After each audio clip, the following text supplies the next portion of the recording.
नमस्ते साथियों सभी को प्रणाम। जय श्री राम, जय माँ गायत्री। आज भारतीय संस्कृति का बहुत ही पवित्र दिन है, जिसे हम लोग गंगा दशहरा, गायत्री जयंती के नाम से जानते हैं। आज ही के दिन स्थूल रूप में माँ गंगा धरती पर अवतरित हुई थी ऋषि भागीरथ की तपस्या से, और स्वर्गलोक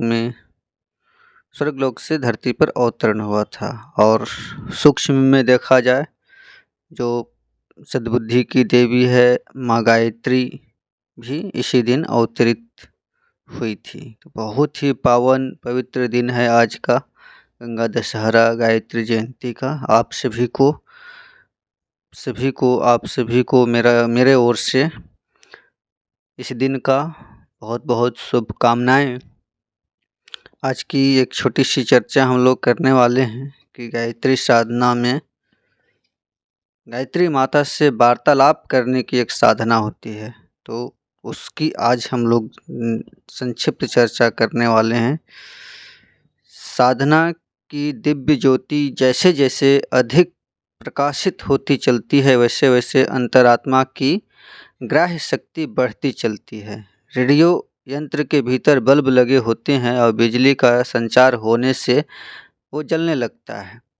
प्रकाश होते ही यंत्र की ध्वनि पकड़ने वाला भाग जागृत हो जाता है और ईथर तत्व में भ्रमण करती हुई सूक्ष्म शब्द तरंगों को पकड़ने लगता है। इसी क्रिया को रेडियो बजाना कहते हैं।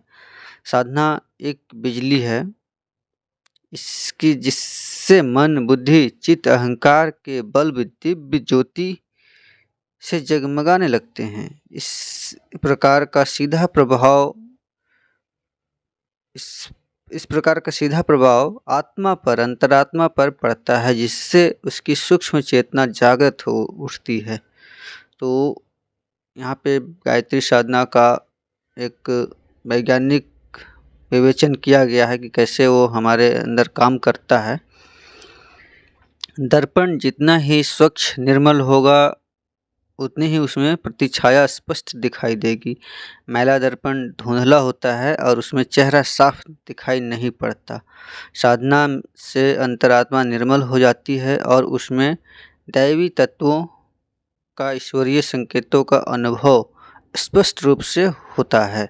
अंधेरे में क्या हो रहा है यह जानना कठिन है, पर दीपक जला देने पर क्षण भर में वह अंधकार छिपी हुई सारी बातें प्रकट हो जाती है और सभी रहस्य खुल जाते हैं। गायत्री साधकों की मनोभूमि साफ हो जाती है, उसमें अनेक गुप्त बातों के रहस्य अपने आप स्पष्ट होने लगते हैं। परंतु एक प्रकार से हर एक साधक माता के समीप पहुंच जाता है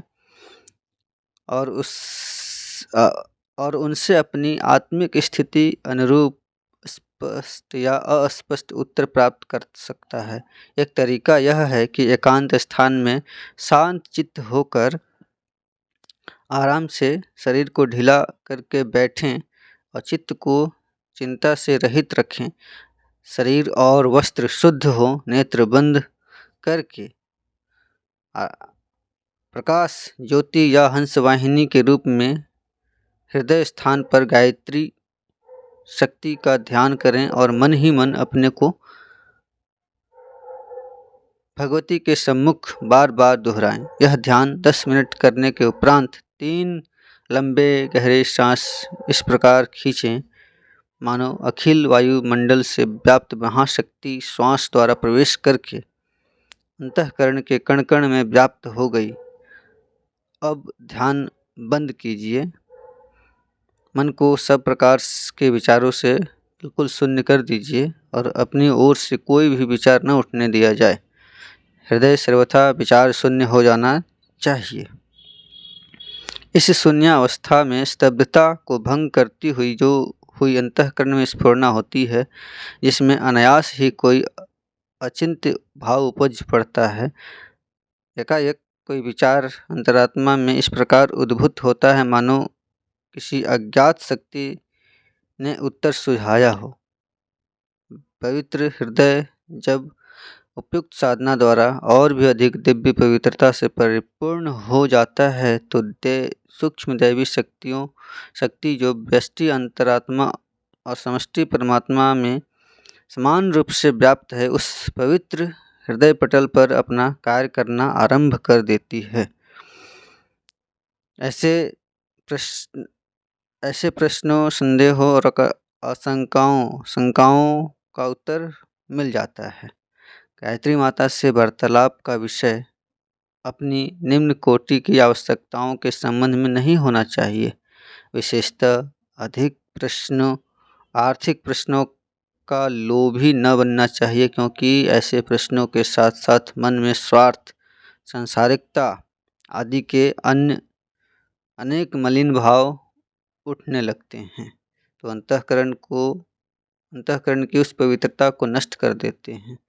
माता से बात करने के संबंध में आवश्यक है चोरी में की गई वस्तु, जमीन में गढ़ा धन, तेजी मंदी, सट्टा, लॉटरी, हार जीत, आयु, संतान, स्त्री, मुकदमा, नौकरी, लाभ, हानि जैसे प्रश्नों को माध्यम बनाकर जो लोग उन दैवी शक्ति से वार्तालाप करना चाहते हैं, वे माता की दृष्टि में इस योग्य ऐसे अधिकारी नहीं समझे जाते जिनके साथ उसे वार्तालाप करना चाहिए। तो भगवान या गायत्री माँ पात्र से ही बात करते हैं कि किसको क्या चाहिए, वो सब जानती हैं। तो आप भी ऐसे ही चीज़ों को वहाँ पे रखें अपने वार्तालाप में।